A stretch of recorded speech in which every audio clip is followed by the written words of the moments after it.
ચોટીલાથી મહત્વના સમાચાર સામે આવી રહ્યા છે। ચોટીલા હાઈવે પરથી સ્ટેટ મોનિટરિંગ સેલ ગાંધીનગરની ટીમે 133 બોટલ અંગ્રેજી દારૂ ભરેલી કાર સાથે 2 શખ્સોને ઝડપી પાડ્યા છે।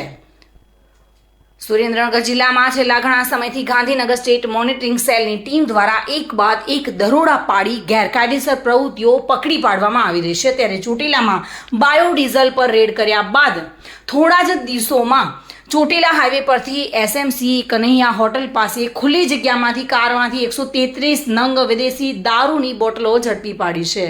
કાર સહિત 5,34,000નો મુદ્દામાલ સહિત 2 આરોપીઓને ઝડપી પાડ્યા છે। ત્યારે નાસી છૂટેલા 2 આરોપીઓને ઝડપી પાડવા માટે ચોટીલા પોલીસે ચક્રો ગતિમાન કર્યા છે। થોડા દિવસોમાં જ એસએમસી ગાંધીનગરની ચોટીલા વિસ્તારમાં 2 સફળ દરોડાથી ચોટીલા પોલીસની કામગીરી સામે પણ સવાલો ઊભા થઈ રહ્યા છે। જગદીશસિંહ ઝાલા સાથે bureau report, today Gujarati news.